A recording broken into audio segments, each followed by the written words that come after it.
نے ان کے لیے یہ واضح فرمایا کہ اگر دین سے بھٹکنے والے لوگوں دین سے بھٹک بھی جائیں تو بھی اللہ تبارک و تعالیٰ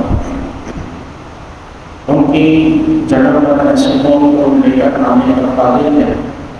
کہ جو قوم اللہ سے محبت کرتی ہو اور اللہ تعالیٰ ان سے محبت فرما رہا ہے۔ اس ضمن میں آپ کے سامنے ایک گروپ کی گئی اس آیت کا جو مصداق ہے وہ حضرت سیدنا ابو بکر صدیق رضی اللہ تعالیٰ کی ذات ہے، یعنی اللہ تبارک و تعالیٰ نے حضرت سیدنا ابو بکر صدیق رضی اللہ تعالیٰ کو اس بات کے لیے اس بات کا اعزاز عطا فرمایا کہ اللہ تعالیٰ ان سے محبت فرماتا ہے اور وہ اللہ سے محبت کرتے ہیں، اور اس کی سب سے بڑی دلیل یہ کہ دولت ہونے والے یعنی زکوٰۃ کا انکار کرنے والے اور دیگر جو کئی قسم کے دولت میں کہ جو دین سے تھے ان سب کا مقابلہ کرنے کے لیے اللہ تعالیٰ نے اگر اسلام کی جانب سے کسی کو مقرر فرمایا تو وہ حضرت سیدنا ابو بکر صدیق رضی اللہ تعالیٰ عنہ، اور یہ اس بات کی ایک بڑی دلیل ہے کہ سیدنا ابو بکر صدیق رضی اللہ عنہ رسول اللہ صلی اللہ علیہ وسلم کے بعد کائنات میں یعنی دیگر تمام انبیاء کے بعد کائنات میں سب سے افضل اور سب سے بڑا ہے۔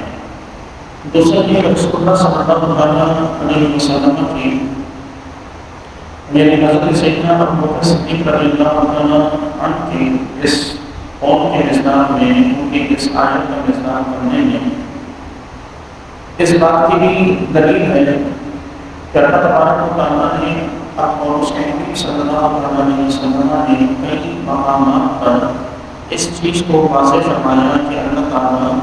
حضرت ابو بکر صدیق سے اور صدیق اکبر اللہ تعالیٰ سے محبت کرنے والے ہیں، اور یہ ایک بات نہیں بلکہ کئی مقام پر اس چیز کا حضور اکرم صلی اللہ علیہ وسلم نے بھی اعلان فرمایا، اور اللہ تعالیٰ نے قرآن مجید میں بھی کئی ایسی آیات مبارکہ نازل فرمائی۔ حضور اکرم صلی اللہ علیہ وسلم کی جو آیات مبارکہ ہیں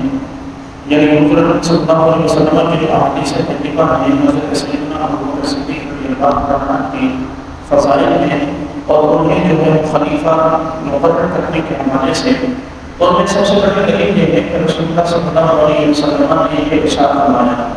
کہ میری امت پر سب سے زیادہ رحم کرنے والے اور اللہ کا حکم نافذ کرنے میں سب سے زیادہ سخت ہیں وہ ابو بکر صدیق رضی اللہ تعالیٰ عنہ ہیں، اور یہ وہ آیت کا بالکل وہی مثال ہے کہ اللہ تبارک و تعالیٰ نے یہ فرمایا کہ ہم تمہارے پاس ایسے قوم آئیں گے کہ جو اللہ سے محبت کریں، یعنی ان کے مقابلے میں اللہ تبارک و تعالیٰ سے محبت کرنے والے ہوں گے، اور ظاہر ہے کہ کافر کے مقابلے میں جب اس بات کا اعلان کیا جائے کہ تمہارے پاس تمہیں ختم کر کے تمہارے مقابلے میں ایسے لوگ آئیں گے، اس کا مطلب یہ ہوا کہ وہ لوگ وہ ہوں گے کہ جو ان کافروں پر بڑی سختی کرنے والے ہوں گے۔ اب اس میں آپ دیکھیں کہ ہمارے یہاں یہ کہا جاتا ہے کہ کافروں میں سختی کرنے کے حوالے سے حضرت سیدنا عمر فاروق رضی اللہ تعالیٰ مشہور ہیں کہ جو حضرت عمر رضی اللہ تعالیٰ کسی کافر کے لیے کسی قسم کی نرمی نہیں دکھایا کرتے تھے،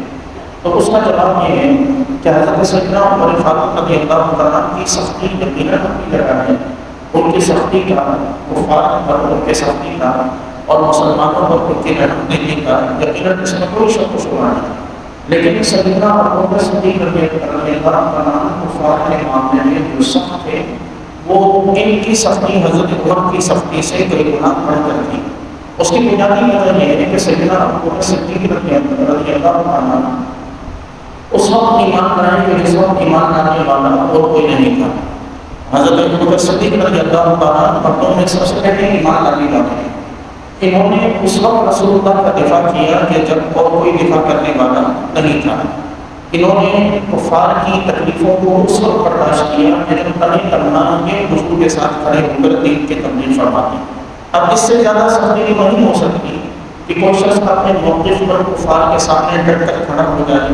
ہر کسی کا ظلم برداشت کرنے، ہر کسی کی سختی برداشت کرنے، لیکن اپنے موقف سے اپنے ایمان سے ذرہ برابر بھی پیچھے نہ ہٹے۔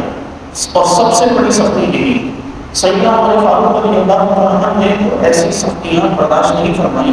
کیونکہ ان کی شخصیت ہی اتنی روزگار تھی کہ جب وہ ایمان لے کر آئے تو وہ حضرت لینا یعنی اپنے ایمان کا اپنے اسلام کا بھرپور قسم کا اعلان فرمایا اور اظہار فرمایا۔ حضرت ابوبکر صدیق رضی اللہ عنہ جس وقت مومن ہوئے، جس وقت ایمان لے کر آئے، وہ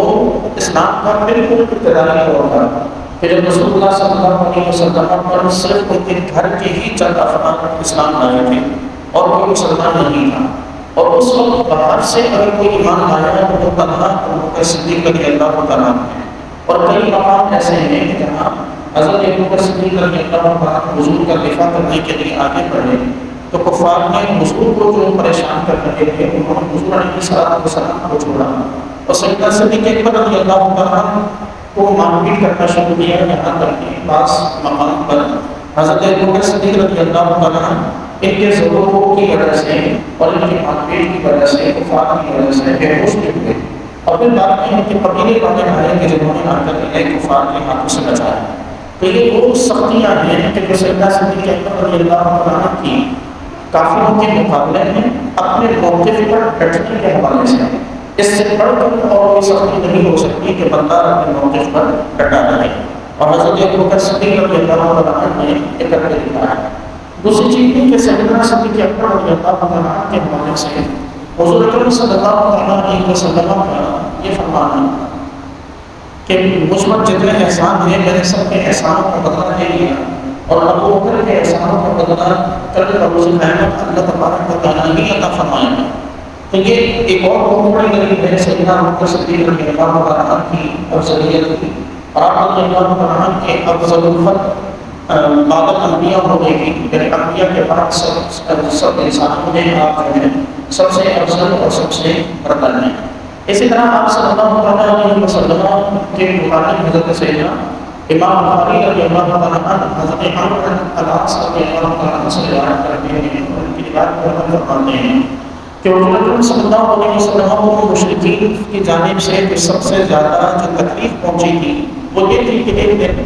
آپ رضی اللہ عنہ کعبہ میں حدیث کعبہ میں نماز ادا فرما رہے تھے، تو ایک کافر عقبہ بن ابی معیط آیا، اس نے آ کے اپنا کپڑا حضور کی گردن میں ڈالا اور حضور کی گردن میں کپڑا ڈال کر اس کپڑے کو دبانا کہ حضور کا گلا سختی سے گھونٹنا شروع کیا۔ سیدنا ابوبکر صدیق رضی اللہ عنہ نے یہ منظر دیکھا اور آپ رضی اللہ عنہ آئے اور اس کافر کو کندھے سے پکڑ کر حضور اکرم علیہ السلام کے پاس سے پیچھے دھکیلا اور یہ ارشاد فرمایا کہ تم اس شخص کو ایک شخص کو صرف اس لیے قتل کرتے ہو کہ مجھے کہنا ہے کہ میرا پتہ ہے۔ جب آپ رضی اللہ عنہ نے یہ فرمایا تو پھر اس کے بعد ان کافروں نے حضرت ابوبکر صدیق رضی اللہ عنہ کو اپنے تشدد کا نشانہ بنانا شروع کیا۔ تو یہ وہ وقت تھا کہ جس وقت میں حضرت سیدنا صدیق اکبر نے اپنی سختی اور اپنے موقف پر استقامت دکھائی، اور ظاہر ہے کہ جو بندہ جس قدر پہلا مسلمان ہو، جس کی جس قدر زیادہ قربانیاں ہوں، تو اللہ تبارک و تعالیٰ کو احسان کا بدلہ احسان سے اتارنے والا وہ تو کسی کی برائی کا بدلہ بھی معاف فرما احسان فرما کے اتارتا ہے۔ تو ایک شخص جس نے اپنی جان کو خطرے میں ڈال کر اسلام کی کامیابی کی ہو، جس نے اپنی جان کو خطرے میں ڈال کر رسول اللہ صلی اللہ علیہ وسلم کی جان کی حفاظت کی ہو، اللہ تبارک و تعالیٰ کیسے اسے بدلہ عطا فرمایا۔ اور اللہ کی جانب سے بدلہ یقیناً برتر اور سب سے بڑھکر ہوتا ہے۔ رب تعالیٰ جب کسی کی نیکی کا بدلہ عطا فرماتا ہے تو اللہ تبارک و تعالیٰ اس کے پہلو گمان سے، اس کے کیا بلکہ کائنات میں سب کے پہلو گمان سے بڑھ کر بدلہ عطا فرماتا ہے۔ اور اللہ تعالیٰ کی جانب سے یہ حضرت ابوبکر صدیق رضی اللہ عنہ کو یہ بدل عطا کیا گیا کہ سیدنا صدیق اکبر رضی اللہ عنہ جو ہے مخلوق میں، انسانوں میں، انبیاء کے بعد سب سے افضل ہونے کا رتبہ اللہ کی جانب سے انہیں عطا فرمایا گیا۔ دوسری چیز یہ کہ حضرت سیدنا ابوبکر صدیق رضی اللہ عنہ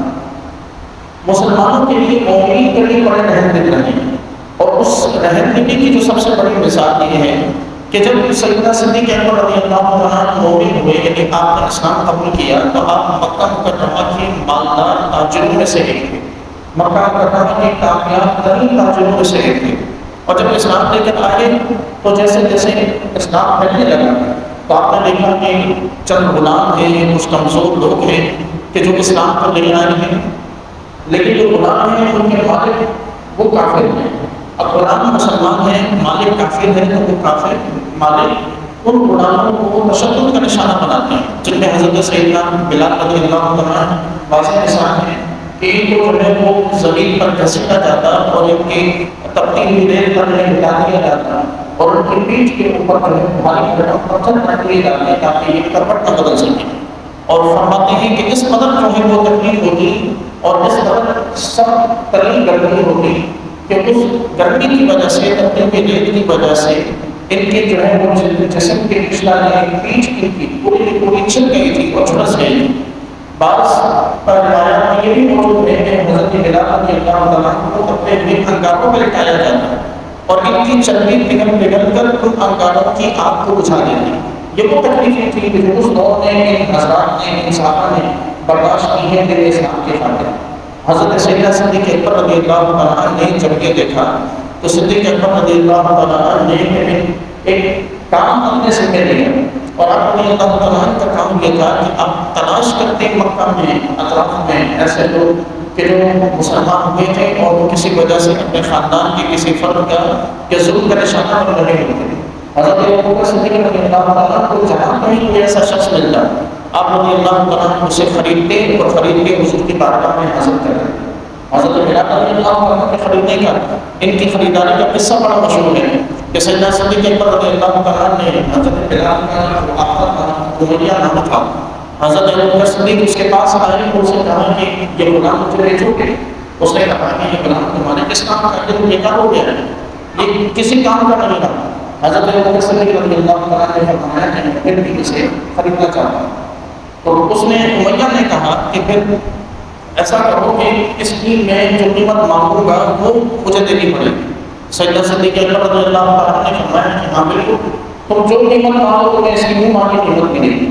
اب ایک غلام خریدا جا رہا ہے، غلام بھی وہ کہ جو مسلمان ہے اور لیکن اس کی جسم کی کیفیت یہ کہ جسم پورا جھلسا ہوا ہے، جسم پورا جلا ہوا ہے، تکلیف اور اذیتیں برداشت کرتے کرتے اب جسم میں کوئی طاقت و قوت باقی نہیں رہی۔ حضرت ابوبکر صدیق رضی اللہ عنہ ان کا سودا فرمایا، اور کمال کا سودا ہے کہ وہ یہ کہنے لگا کہ ایسا کرو کہ اس غلام کے بدلے میں تمہارے پاس جو ایک غلام ہے جو بڑا طاقتور ہے اور ہے بھی وہ کافر مشرک ہے، ایسا کرو کہ وہ غلام مجھے دے دو اور یہ غلام دے دو، اور اس کے ساتھ ساتھ اس غلام کی قیمت جو ہے وہ چند ہزار درہم بتائی کہ اتنے ہزار درہم وہ بھی مجھے دے دو۔ سیدنا ابوبکر صدیق رضی اللہ عنہ نے کوئی سودے بازی نہیں فرمائی، کوئی بارگیننگ نہیں فرمائی۔ آپ رضی اللہ عنہ اپنا غلام اس کے حوالے کیا، اس کی مبانی قیمت اس کے حوالے کی، سیدنا بلال رضی اللہ عنہ کو دیا اور حضور اکرم صلی اللہ علیہ وسلم کی بارگاہ میں لا کر پیش کیا، اور حضور کی بارگاہ میں لا کر عرض کی یا رسول اللہ صلی اللہ علیہ وسلم یہ بلال کو میں لے آیا ہوں اور آپ کی رضا اور اللہ کی رضا کی خاطر جیسے آزاد کرتا ہوں۔ اب یہ سیدنا صدیق اکبر رضی اللہ عنہ کا کردار ہے دین اسلام کی آبیاری کے لیے، اسلام کی ترویج کے لیے، مسلمانوں کی حفاظت کے لیے۔ اب جس کے دل میں اللہ نے اتنی وسعت رکھی ہو کہ جو اپنا مال تک خرچ کرنے کا جذبہ رکھتا ہو اس مسلمانوں کی خاطر، یعنی اس کے دل میں کوئی یہ خواہش نہ ہو کہ میرا نام لیا جائے، اس کے دل میں کوئی یہ خواہش نہ ہو کہ میرا چرچا ہو، اس کے دل میں کوئی ایسی خواہش نہ ہو، وہ جانتا ہو کہ میں یہ جو کچھ کر رہا ہوں اس کا بدلہ مجھے یہ لوگ نہیں دے سکتے۔ یعنی حضرت بلال سے حضرت ابوبکر کیا امید رکھ سکتے ہوں گے کہ میں انہیں خرید کے آزاد کروں تو بعد میں یہ مجھے اپنی قیمت دے گی یا بعد میں مجھے اس کا صدقہ دے گی۔ سیدنا بلال رضی اللہ عنہ نہ مکہ کے رہنے والے، نہ مدینہ کے رہنے والے، نہ عرب کے رہنے والے، آپ کا تعلق تو حبشہ سے تھا، آپ کو حبشہ سے آئے ہوئے تھے۔ اب ایک عرب کا رہنے والا ایک سردار اگر حبشہ کے کسی کمزور شخص پر اگر احسان کرے گا تو اسے اس بات کی کیا نالش ہو سکتی ہے کہ یہ عرب کا، یہ حبشہ کا ایک غلام میرے کس کام آ سکتا ہے؟ تو پتہ یہ چلا کہ یہ کسی لالچ کی وجہ سے نہیں تھا، یہ صرف اور صرف اللہ کی خاطر، اللہ کے رسول کی خاطر اور دین اسلام کی خاطر تھا۔ اور ایک نہیں، کئی غلام ایسے ہیں کہ سیدنا صدیق اکبر رضی اللہ عنہ نے اس طرح آزاد کروائے ہیں، اور صرف کس لیے؟ رسول اللہ صلی اللہ علیہ وسلم کو راضی کرنے کے لیے۔ تو حضور دیکھا کرتے تھے حضرت بلال پر تکلیف حضرت بلال پر تشدد ہوتا تو رسول اللہ صلی اللہ علیہ وسلم کی آنکھوں سے آنسو جاری ہو جایا کرتے ہیں، لیکن آپ صلی اللہ علیہ وسلم کچھ نہ کر پاتے۔ حضور اکرم علیہ السلام کی خوشی کی خاطر سیدنا صدیق اکبر رضی اللہ عنہ نے یہ سارے کام کیے۔ اب اندازہ لگائیں کہ ایک شخص اتنا مخلص ہو، ایک شخص حضور اکرم صلی اللہ علیہ وسلم کے ساتھ اور دین اسلام کے ساتھ کتنا مخلص ہو، اور پھر اس شخص کے متعلق مختلف قسم کی باتیں ہمارے یہاں مشہور کی جائیں کہ معاذ اللہ اس شخص نے حضور اکرم علیہ السلام کے وصال کے بعد حضور کے اہل خانہ کے ساتھ، حضور کے صاحبزادیوں کے ساتھ، حضور علیہ السلام کے ازواج کے ساتھ اس نے کوئی بہت برا سلوک کیا ہے، حضور علیہ السلام کی صاحبزادی کو ان کا حق نہیں ادا کیا۔ ایک شخص کے جو اپنا سامنے معلوم بتا لگا چکا ہو، اسے کیا ضرورت کہ وہ کسی دوسرے کا حق رکھے اور وہ بھی بغیر کسی وجہ۔ تو یہ ساری چیزیں ہمیں دیکھ کر سمجھنے کی ضرورت ہے کہ اللہ تعالیٰ نے جو مقام اور جو رتبہ سیدنا صدیق اکبر رضی اللہ عنہ کو عطا فرمایا، ہم وہی مقام اور رتبہ بتاتے ہیں۔ یعنی ہمارے یہاں جو یہ عقیدہ ہے کہ سیدنا صدیق اکبر رضی اللہ عنہ افضل البشر بعد الانبیاء ہیں، یعنی نبیوں کے بعد بشر میں انسانوں میں سب سے افضل الاعلیٰ ہیں، یہ وہ عقیدہ ہے کہ جو اللہ کے رسول نے ہمیں عطا فرمایا ہے۔ اور اللہ کے رسول صلی اللہ علیہ وسلم کا کوئی کام وہ اللہ کے حکم کے بغیر نہیں ہو سکتا، اس لیے اللہ تبارک و تعالیٰ کے حکم کے مطابق ہمارا یہ عقیدہ ہے، اور اس عقیدے پر بالکل قائم دائم رہیں۔ آپ پوری ہسٹری اٹھا کے دیکھیں، آپ پوری تاریخ اٹھا کے دیکھیں، میں تقابل نہیں کرتا، لیکن میں صرف اتنا عرض کروں کہ اگر کوئی تقابل کرنا چاہے تو سب سے بڑی مثال یہ ہے کہ جس وقت حضور اکرم علیہ السلام نے نبوت کا اعلان فرمایا تھا، اس وقت حضرت علی رضی اللہ تعالیٰ کی عمر مبارک 10 سال تھی۔ حضور نے نبوت کا اعلان فرمایا نا، حضرت علی کی عمر 10 سال تھی۔ حضرت علی رضی اللہ تعالیٰ نے 10 سال کی عمر میں حضور علیہ السلام پر اسلام قبول کیا۔ ایک 10 سال کا شخص اور ایک وہ شخص کہ حضور کی عمر مبارک 40 سال کی جب آپ نے نبوت کا اعلان فرمایا، حضرت ابوبکر صدیق رضی اللہ عنہ کی عمر 42 سال تھی۔ ایک 42 سال کا شخص اور ایک شخص 10 سال کا، اب آپ خود بتائیں کہ دین کے لیے اقدام مفید زیادہ کون ثابت ہوا ہوگا؟ ظاہر سی بات ہے وہ شخص کہ جو 40-42 سال جس کی عمر ہے، جو معاشرے میں اپنا ایک مقام رکھتا ہے، جو معاشرے میں اپنی ایک حیثیت رکھتا ہے، کہ جو ایک کامیاب ترین بزنس مین ہے، وہی اسلام کے لیے زیادہ مفید ثابت ہو سکتا ہے۔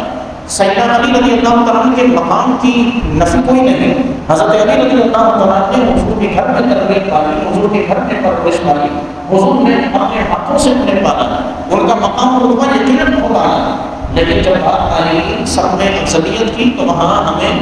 حضرت ابوبکر صدیق رضی اللہ تعالیٰ کے سوا کوئی ایسا شخص نہیں ملے گا کہ جسے ہم کائنات میں انبیاء کے بعد سب سے افضل کہہ سکیں، کیونکہ ان کی قربانیاں ہی اتنی لازوال ہیں، ان کی قربانیاں ایسی ہیں۔ صرف صدیق اکبر نہیں، ان کے گھر والوں کی قربانیاں بھی ایسی لازوال ہیں کہ جب ہجرت کی باتوں میں آپ صلی اللہ علیہ وسلم نے جب ہجرت فرمائی، حضرت ابوبکر صدیق رضی اللہ عنہ نے جب حضور علیہ السلام کو لے کر گئے، بعد میں جب 3 راتیں آپ صلی اللہ علیہ وسلم نے اور حضرت ابوبکر صدیق نے گزاری، تو آپ کو معلوم ہے کہ وہ 3 راتیں، ان 3 راتوں میں وہ کون تھا کہ جو سیدنا صدیق اکبر اور حضرت اور حضور اکرم علیہ السلام کے لیے گھر سے کھانا لایا کرتا تھا؟ وہ حضرت ابوبکر کی صاحبزادی تھی حضرت اسماء بنت ابی بکر، جن کا لقب جو ہے وہ ذوالنطاقین ہے، یعنی 2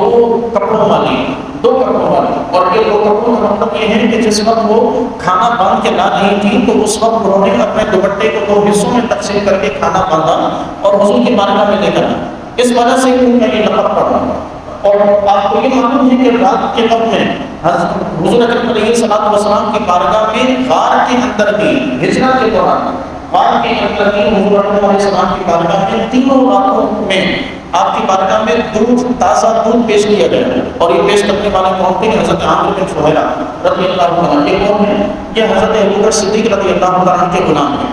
آپ کو معلوم ہے کہ ان 3 راتوں میں، 3 دنوں میں حضور تک مکے کی ہر خبر پہنچا کرتی تھی، اور آپ صلی اللہ علیہ وسلم مکے کے آواز سے بے خبر نہیں تھے۔ مکے میں ہونے والی ہر ایک چیز رسول اللہ کو معلوم تھی، اور یہ خبریں دینے والے کون تھے؟ یہ حضرت ابوبکر صدیق کے صاحبزادے تھے۔ پوری کی پوری فیملی رسول اللہ صلی اللہ علیہ وسلم کی خدمت میں حاضر ہو، اور ہم بعد میں یہ کہیں کہ اس فیملی میں سے کسی شخص نے یا اس خاندان کے کسی فرد نے حضور کے ساتھ بے وفائی کی معاذ اللہ، یا دین سے پھر گئے معاذ اللہ، یا کافر ہو گئے معاذ اللہ، یا حضور کے صاحبزادیوں کے پر انہوں نے جو ہے ظلم کیا، تو ایسا ہرگز نہیں ہے۔ یہ محض ہمیں ان تمام حقائق سے بے خبر رکھنے کی سزا مل رہی ہے، یعنی ہم اپنی تاریخ سے باخبر نہیں ہیں، ہم جانتے نہیں ہیں کہ کیا ہوا تھا اور کیسے ہوا تھا۔ یہی وجہ ہے کہ آپ جو شخص کھڑا ہو کر نعرہ لگاتا ہے ہم اس کے پیچھے چل پڑتے ہیں، اور ہم یہ سمجھتے ہیں کہ شاید یہی سچا ہے کہ یہ باتیں بڑی قرآن سے، بڑی باتیں بڑی حدیث سے کرنا ہے۔ تو ہمیں تمام تر چیزوں کو ذہن میں رکھنا چاہیے، تمام تر حقائق کو ذہن میں رکھنا چاہیے کہ صدیق اکبر رضی اللہ عنہ کی خدمات جیسی خدمات رسول اللہ صلی اللہ علیہ وسلم کے لیے اور کسی کی نہیں رہی۔ یہی وجہ ہے کہ حضور نے فرمایا کہ ان کے احسانوں کا بدلہ اللہ تبارک و تعالیٰ کل بروز قیامت جو ہے وہ انہیں عطا فرمائے گا۔ اللہ تبارک و تعالیٰ نے اس کے بعد پھر رسول اللہ صلی اللہ علیہ وسلم یعنی حضرت سیدنا صدیق اکبر رضی اللہ عنہ کی اس آیت کے مصداق کے بعد اللہ تبارک و تعالیٰ نے پہلی آیت میں ارشاد فرمایا کہ انما ولیکم اللہ ورسولہ، بے شک تمہارا دوست اللہ ہے، صرف اور صرف تمہارا دوست صرف اللہ ہے اور اس کا رسول ہے۔ والذین آمنوا، اور ایمان والے، ایمان والے کون؟ الذین یقیمون الصلاۃ ویؤتون الزکاۃ وهم راکعون، جو نمازیں پڑھتے ہوں، زکاتیں دیتے ہوں اور رکوع کرنے والے، اللہ کے سامنے عاجزی سے جھکنے والے۔ اب اللہ تبارک و تعالیٰ نے یہاں گزشتہ درس کی جو پہلی آیت تھی کہ جس میں اللہ تعالیٰ نے ارشاد فرمایا تھا کہ تم یہودیوں اور عیسائیوں کو اپنا دوست نہ بناؤ، تو رب تعالیٰ نے کر کے ہمیں یہ فرمایا، لیکن بدل ہمیں عطا کیا گیا کہ جب یہودیوں کو عیسائیوں کو دوست نہ بنائیں تو پھر دوست کس کو بنائیں؟ تو اس کا جواب اللہ تعالیٰ نے عطا فرمایا کہ تمہارا دوست صرف اللہ ہے، رسول ہے اور مسلمان ہے۔ ہمیں بس ان لوگوں کی دوستی کی حاجت ہے اور انہی لوگوں سے، انہی افراد سے ہمیں دوستی رکھنی چاہیے کہ حضرت سیدنا عبداللہ بن سلام رضی اللہ تعالیٰ عنہ گزشتہ کسی درس میں بھی کہ ہمارے سے گفتگو ہو چکی ہے کہ یہ یہودیوں کے بہت بڑے عالم تھے، بہت بڑے عالم تھے یہودیوں کے۔ یہ جب اسلام لے کر آئے تو حضور کی بارگاہ میں حاضر ہو گئے، حاضر ہوئے بس کہ یا رسول اللہ صلی اللہ علیہ وسلم، میرے جو قبیلے ہیں، یعنی یہودیوں کے جو قبیلے ہیں، بنو نذیر ہے، بنو قریظہ ہے، انہوں نے ہمارا بائیک آؤٹ کر دیا، انہوں نے قسمیں کھا لی ہیں کہ یہ ہمارے ساتھ نہ اٹھیں گے بیٹھیں گے، نہ ہماری خوشی اور غمی میں شریک ہوں گے، نہ ہم سے کوئی دوستی رکھیں گے۔ تو اللہ تبارک و تعالیٰ نے پھر یہ آیت مبارکہ نازل فرمائی کہ انما ولیکم اللہ ورسولہ، یعنی حضرت عبداللہ علیہ السلام سے یہ کہا جا رہا ہے کہ آپ غم نہ کریں، آپ کا جو دوست ہے وہ صرف اللہ ہے، رسول ہے اور مسلمان ہے۔ اسی طرح حضرت سیدنا ابن عبادہ رضی اللہ عنہ نے یہودیوں سے وعدے کر رکھے تھے، تعلق رکھنے کے، ہمیشہ مخلص رہنے کے وعدے کر رکھے تھے۔ تو جب اللہ تعالیٰ نے آیت نازل فرمائی لا تتخذوا اليهود والنصارى اولياء کہ یہودیوں اور عیسائیوں کو دوست نہ بناؤ، تو انہوں نے پھر یہودیوں سے اپنے سارے مسئلے، اپنے سارے تعلق ختم کر دیے اور یہ فرمایا کہ میری دوستی کے لیے، یعنی مجھے دوستی کے لیے اللہ اور اس کا رسول کافی ہے۔ اور پھر اللہ تعالیٰ نے ان کے بارے میں یہ آیت مبارکہ نازل فرمائی کہ تمہارے دوست سے وہ صرف اللہ ہے، اللہ ہے، رسول ہے اور مسلمان ہیں، اور مسلمان ہیں جو نمازیں پڑھنے والے، زکاتیں دینے والے اور عاجزی کے ساتھ اللہ کے حضور جھکنے والے ہیں۔ اب یہاں کی یاد رکھیں اس آیت کو عمومی معنی میں لیں، یعنی جب یہ کہا جائے کہ خصوصاً یہ آیت نازل ہوئی تو شان نزول قرار ہوتا ہے، اور جب یہ کہا جائے کہ آیت کا عمومی معنی یہ ہے تو اس میں ہم موجودہ زمانے کا اگر ہم جائزہ لیں تو یہ ہمارے لیے بالکل واضح پیغام ہے۔ یقین جانیں کہ ہماری کسی بھی مشکل سے ہمیں نجات دلانے کے لیے اللہ تعالیٰ کی ذات کافی ہے۔ ہمیں کسی قسم کی مشکل سے نکلنے کے لیے ہمیں نہ تو کسی یہودی کی ضرورت ہے، نہ کسی عیسائی کی ضرورت ہے، نہ ہمیں دنیا میں اور کسی مذہب اور دین سے تعلق رکھنے والوں کی ضرورت ہے۔ اور یہ بہت بڑا پیغام ہے ہمارے لیے کہ جب مسلمان ان تین باتوں پر، ان تین لوگوں پر جب مسلمان جمع ہو جائیں کہ دوستی رکھنی ہے کہ صرف اللہ سے، رسول سے اور مسلمان آپس میں، جب یہ مسلمان طے کر لیں تو کائنات کی کوئی طاقت ایسی نہیں کہ جو مسلمانوں کو کامیابی سے ہو سکے۔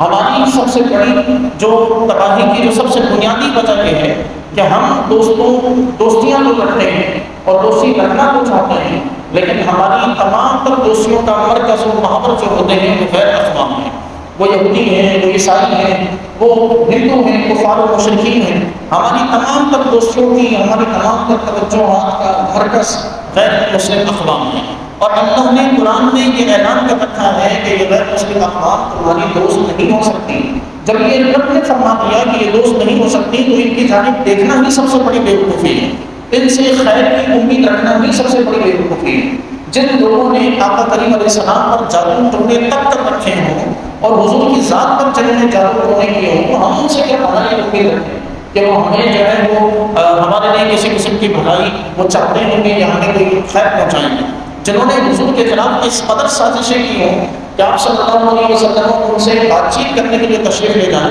اور وہ حضور کو گھر کے نیچے بٹھا کر ان سے پتھر پھینکنے لگے حضور علیہ السلام کو شہید کرنے کے لیے سے،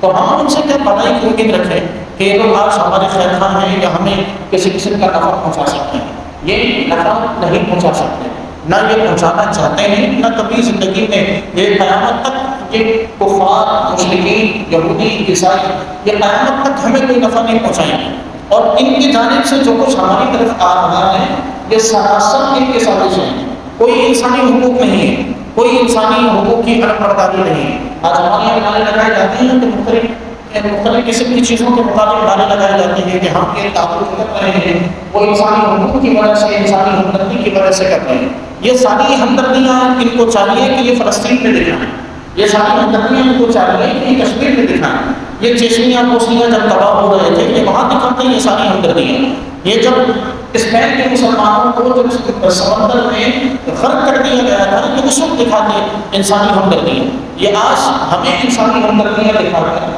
ہمارے اندر جو ہے وہ اپنے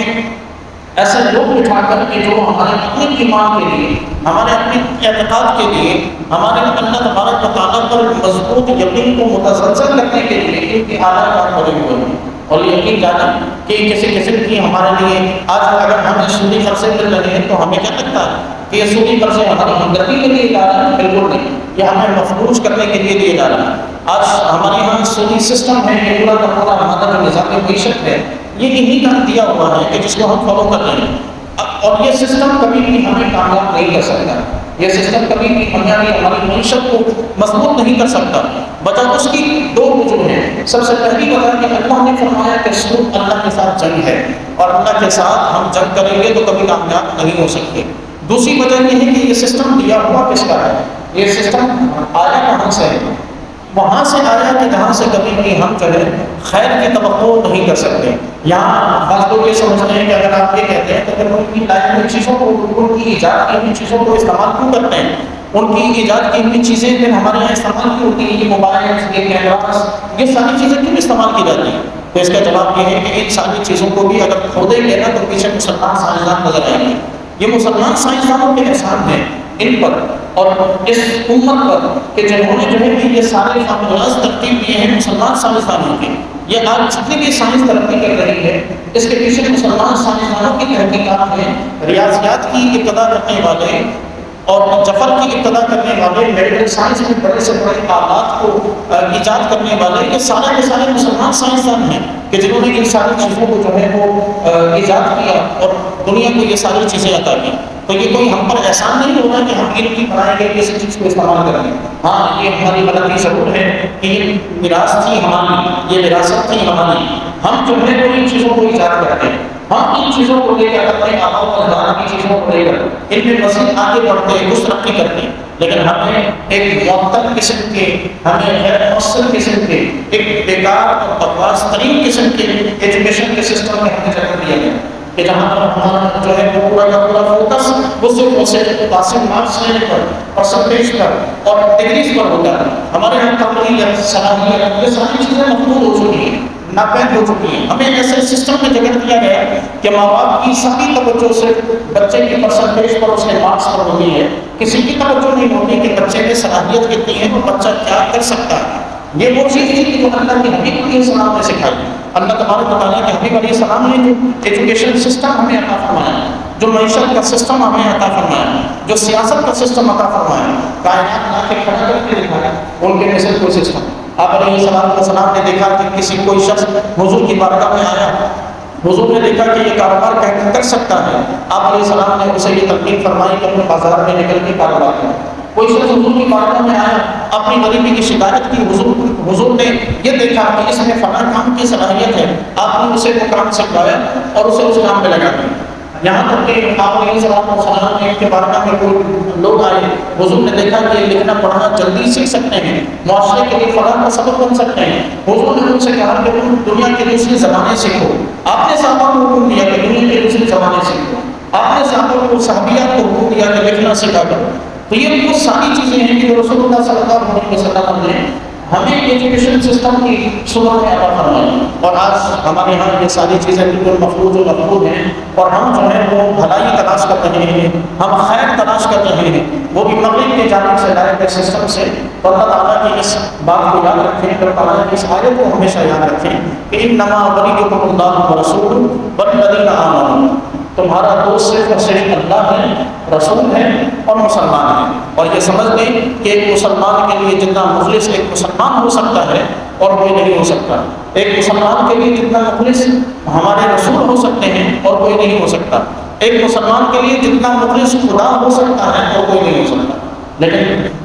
بات اور ضرورت صرف اس کی ہے کہ ہم خدا کو اپنے سے مخلص سمجھیں تو صحیح۔ ہم یہ سمجھتے ہیں کہ اللہ تعالیٰ ہم پہ ظلم کر رہا ہے، تھوڑی سی مشکل نہ آئی، تھوڑی سی کسی پریشانی میں گرفتار ہو گئے تو فوراً دماغ میں یہ خیال آتا ہے خدا ہمارے ساتھ کر کیا رہا ہے، خدا ہمارے ساتھ کچھ نہیں کر رہا، ہمارے اپنے اعمال کی نحوست ہے کہ ہم بھگت رہے ہیں، مگر نہ خدا تعالیٰ نے زندہ رکھا ہوا ہے، یہی سب سے بڑا اس کا احسان ہے۔ وہ عزت سے بٹھا کر روزی دے رہا ہے، یہ اس کا احسان ہے۔ وہ پائی پائی کے لیے کسی کا محتاج نہیں کر رہا، یہ اس کا فضل و احسان ہے۔ اس نے صحت مند جسم دے رکھا ہے، یہ اس کا فضل اور اس کا احسان ہے۔ ہمیں ان چیزوں کو دیکھنا چاہیے، اور یہ جو باقی جو دنیا کی دیگر چیزیں ہیں، اگر خدا پر تفکر ہو، اللہ تعالیٰ پر یقین پختہ ہو، تو یہ ساری چیزیں اللہ تعالیٰ زندگی میں دوبارہ بھی شامل فرما دے گا۔ اس لیے ہمارا بحیثیت مسلمان ہمارے لیے ضروری ہے کہ رب تعالیٰ کی ذات پر مکمل یقین رکھیں، اپنے ایمان کی، اپنے اعتقاد کی خود اپنی جان سے بڑھ کر حفاظت کریں۔ یاد رکھیں، جان اگر چلی گئی اللہ تعالیٰ کے حضور جان کے جانے کا حساب نہیں دینا۔ یعنی کوئی بندہ مر گیا تو اس نے اس بات کا حساب نہیں دینا کہ میں کیوں مرا، لیکن کسی کا اگر دین بدل گیا، کسی کا اگر عقیدہ بدل گیا، اس نے اللہ کے حضور حساب ضرور دینا ہے کہ دین کیوں بدلا اور عقیدہ کیوں بدلا۔ اس لیے علماء کرام فرماتے ہیں کہ عقیدہ یہ جان سے زیادہ قیمتی ہے، نظریہ یہ جان سے زیادہ قیمتی ہے، دین یعنی ایمان کی دولت یہ جان کی دولت سے زیادہ قیمتی ہے۔ یہی وجہ ہے کہ صحابہ کرام رضوان اللہ تعالیٰ علیہم اجمعین میں سے 5 صحابہ کی یہ روایت ملتی ہے کہ انہیں پھانسی کے پھندے پر لٹکا کر کہا گیا کہ تم کفر کر دو، تم دین اسلام کو چھوڑ دو۔ انہوں نے کہا کہ نہیں، ہم دین کی کسی بھی صورت میں نہیں چھوڑیں گے۔ حضرت عمار بن یاسر کے والد شہید کر دیے گئے صرف یہ کہتے کہتے کہ میں دین نہیں چھوڑ سکتا۔ حضرت عمار بن یاسر کی والدہ حضرت سمیہ شہید کر دی گئی۔ اسلام کی سب سے پہلی شہیدہ ہیں حضرت سمیہ، کہ جن پر اتنا تشدد کیا گیا کہ وہ تشدد برداشت نہ کر سکیں اور شہید ہو گئے، اور یہ ہاتھوں میں پاؤں میں کیلیں ٹھوکی گئیں، زمین پر لٹا کر ان کے ہاتھ پاؤں شرمگاہ میں کیلیں ٹھوکی گئیں، جس کی وجہ سے وہ شہید ہوئی، لیکن انہوں نے دین نہیں چھوڑا۔ تو یہ ہمیں بتا گئی ہے یہ شخصیات کا دین ہمارے لیے کتنا ضروری ہے، ایمان ہمارے لیے کتنا ضروری ہے۔ خالق کائنات سے دعا ہے کہ پروردگار ہم سب کو اپنے ایمان و عقیدے کے تحفظ کی توفیق عطا فرمائے۔ الحمد لله رب العالمين والصلاة والسلام على أشرف الأنبياء والمرسلين